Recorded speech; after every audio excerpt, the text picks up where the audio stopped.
Good morning, dear students.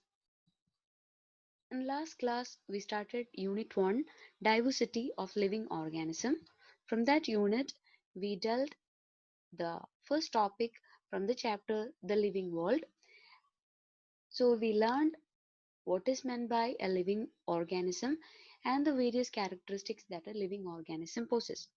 So for today, we are going to deal with biodiversity, then need for classification and binomial nomenclature. First, we will have a look at what is meant by biodiversity. There is a great variety and diversity of life in nature. All around us, there is an enormous variety in the living forms. The present day organisms are the end product of about 3 billion years of evolution on Earth. The evolution resulted in a great variety of species on Earth. Out of all the species that are known to have lived, only a few are in existence today. The rest have become extinct and only some are preserved in the form of fossils. The biologists feel that the fossil records reveal only a tiny fraction of the total. No one knows how many species live or have lived. It is estimated that the number of extinct species may be 50 to 100 times more than the living species on this earth. So here you can see that the term biodiversity was coined by Walter G. Rosen in the year 1985, and biodiversity is an abbreviation of the word biological diversity. Bios, which means life, and diversity means variety. So we can say that biodiversity is the variety of plant and animal life in the world or in a particular habitat. So this is the definition for biodiversity. That means biodiversity is the variety or variability of plant and animal life in the world or in a particular habitat. So in short, we can say that biodiversity is the diversity of life forms in an environment, and it is an important indicator of environmental health too. Both evolution and extinction account for the biodiversity on Earth today. Next, we can move on to the next topic, that is taxonomy. Okay, taxonomy is regarded as a branch of biology that deals with the classification and naming of living things. Taxonomy is a word derived from two Greek words, taxis, which means arrangement, and nomos, which means laws. So, based on the characteristics, all living organisms can be classified into different taxa, and that process of classification is known as taxonomy. Study of external and internal structure of an organism, then cellular organization and developmental process are essential and form the basis of modern taxonomic studies. Hence, for the complete study of any organism, its characterization, identification, nomenclature, and classification are essential. All these are subdivisions of the science of taxonomy. So, taxonomy is regarded as a branch of biology that deals with classification and naming of living things. So, what is classification? Classification in general, it means putting things into orderly groups based on similar characteristics. Okay, classification is putting things into orderly groups based on similar characteristics. Okay, so, all around ourselves, we see many kinds of plants and animals. They all exhibit various degrees of resemblances and differences. One feels the necessity of arranging these innumerable living beings or living things into some sequences. The method of arranging and grouping of organisms into various divisions is known as classification. Classification is a process by which organisms are grouped into convenient categories based on some recognizable or observable characteristics. For example, we easily group plants or animals according to their particular characteristics, isn't it? So, next we are moving on to the system of classification. So, the system of classification was developed by Linnaeus or Carolus Linnaeus, and he is known as the father of modern taxonomy. Carolus Linnaeus developed a hierarchy or ranking system for classifying organisms that is the basics of modern taxonomy. For this reason, he is considered as the father of modern taxonomy. Okay, then have you ever thought about the different needs or purpose of classification? Okay, next we are moving on to the need for classification. So, the need for classification has several other points included in them. First one, it makes the study of living organism more convenient. Then second, it helps in the specific identification of any given organism. Then third, it provides information about plants and animals which occur in a specific geographical region. Then the last need for classification is that systematic study can help in exploring unknown potential of many helpful organisms. So we can say that classification is like arranging the book titles or in the library or words in a dictionary. Biological classification aims at sorting living organisms into small comprehensible groups. It makes the comparisons between the groups of organisms easier. Then it recognizes the species as a basic taxonomic unit, and it describes the species as completely as possible. The main need for classification is that it makes the study of living organism more convenient. Okay, then here you can see the hierarchical order or the taxonomical hierarchy, that is the order in which different organisms are classified. Okay, the organisms are placed in various categories which indicate specific relationship. This is the system following in arrangement of classification. The hierarchy or order of categories consists of descending sequences of 7 categories. Here you can see kingdom, phylum, class, order, family, genus, and species. Isn't it? These are the 7 categories included in classifying various organisms, and these 7 categories are known as taxonomical hierarchy. So you have to learn in this order itself. So kingdom is considered as the broadest or highest category, and towards the lowest part, species is the narrowest or the lowest category.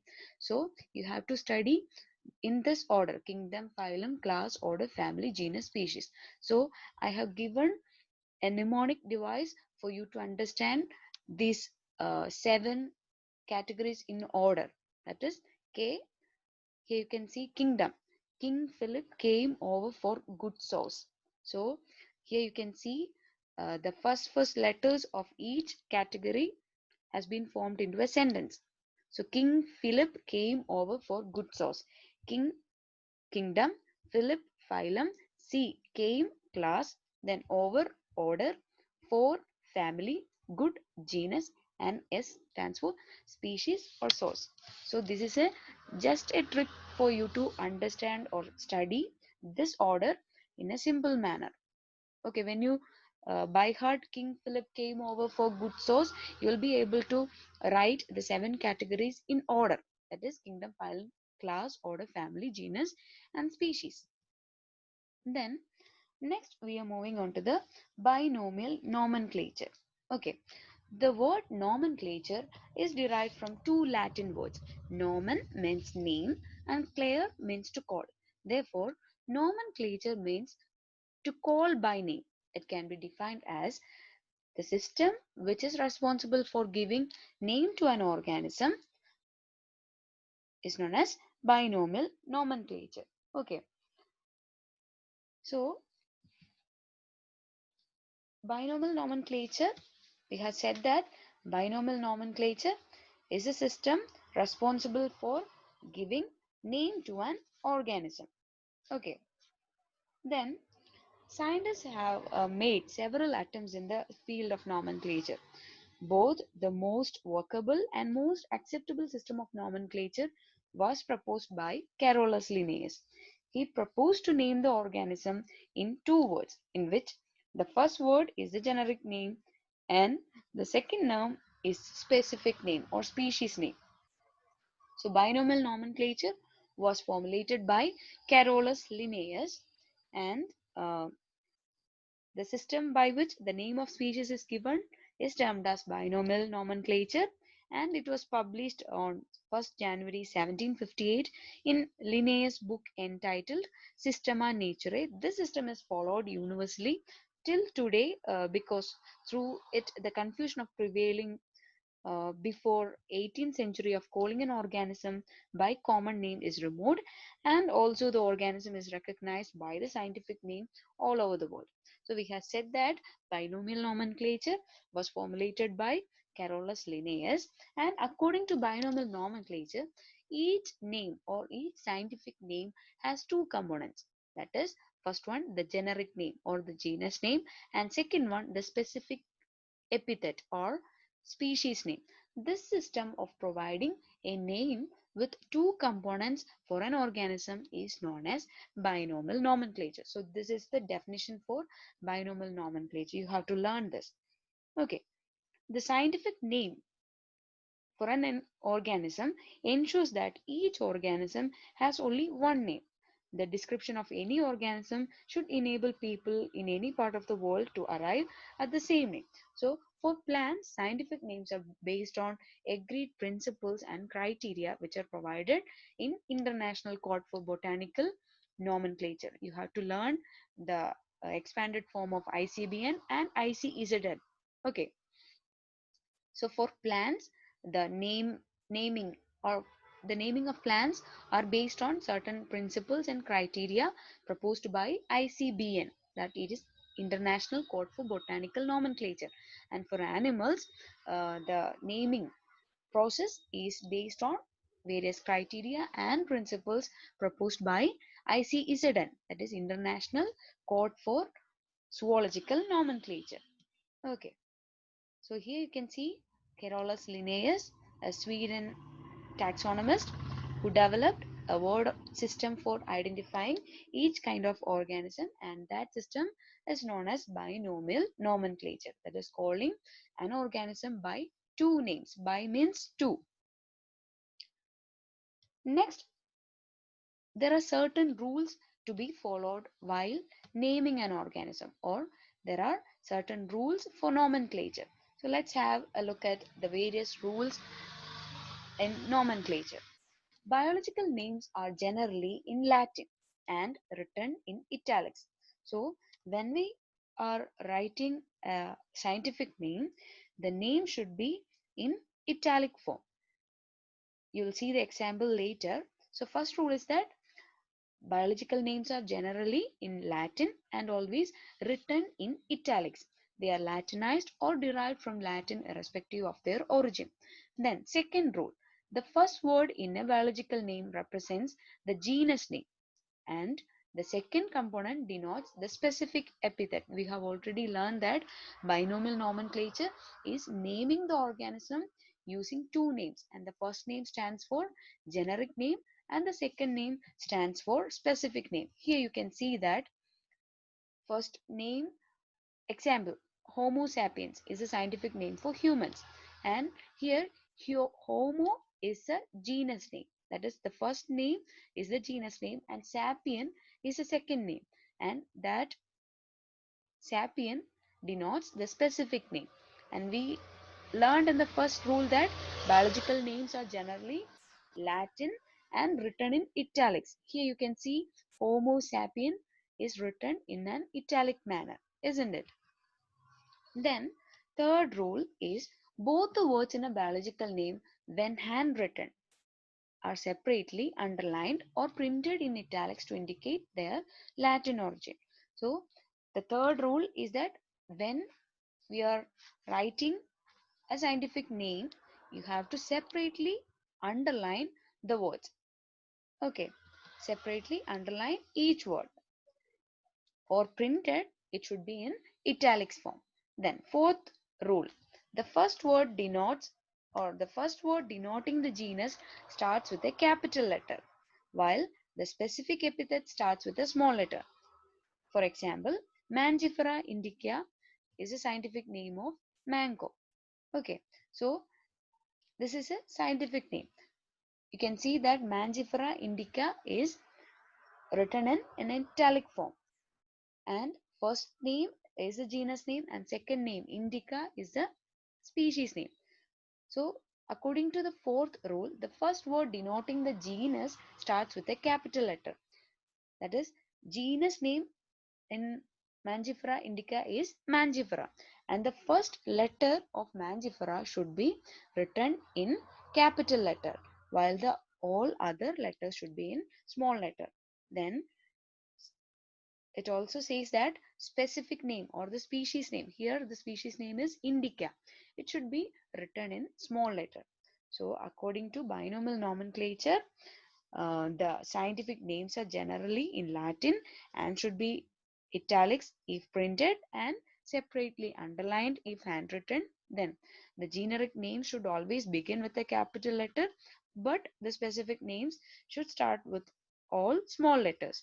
Then the next one is, you can see the next rule. Name of the author appears after the specific epithet, uh, that is at the end of biological name, and is written in an abbreviated form. For example, Mangifera indica Linn. Here you can see the word Linn attached to the scientific name, that is Mangifera indica Linn. It indicates that this species was first described by Linnaeus. So they have placed the first few alphabets or first part of his name attached to the scientific name Mangifera indica Linn, which means that this Mangifera indica species was first described by Linnaeus. Therefore, the name of the author appears after the specific epithet. Then,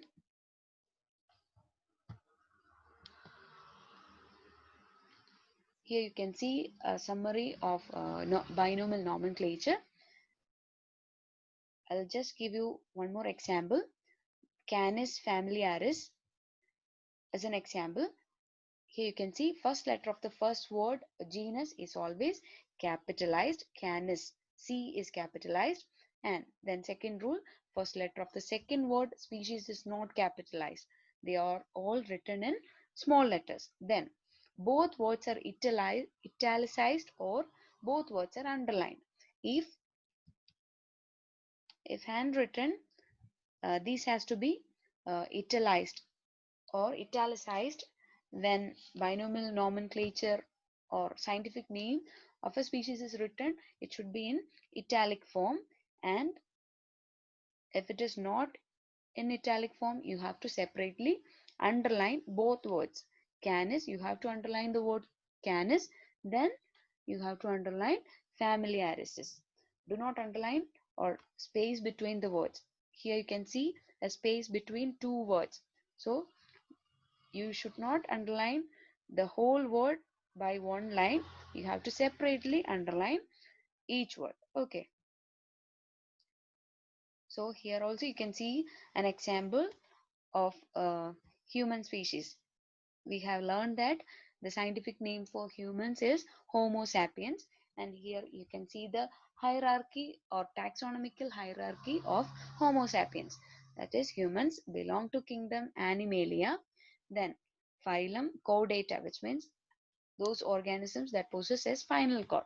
Then Homo sapiens belongs to class Mammalia, which means those organisms having mammary glands. Then they belong to the order primates, then family Hominoidea, and genus Homo, species Sapiens.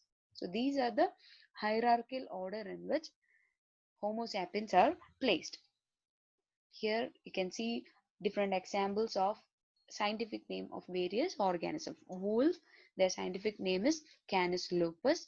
Then lion, Panthera leo. Elephant, Elephas maximus. Then Ixora coccinea is a common flower that you have already seen. Then here also you can see the scientific name or binomial nomenclature of some common plants and animals. Pea plant, its scientific name is Pisum sativum. Then onion plant, Allium cepa. Then mango plant, Mangifera indica. Wheat, Triticum aestivum. Then banyan tree, Ficus bengalensis. soybean, glycine max. Then animals, frog, Rana hexadactyla, cat Felis domestica, dog Canis familiaris, housefly Musca domestica, cobra Naja naja, and common carp. It's a fish, Cyprinus carpio. And that's all for today. Thank you.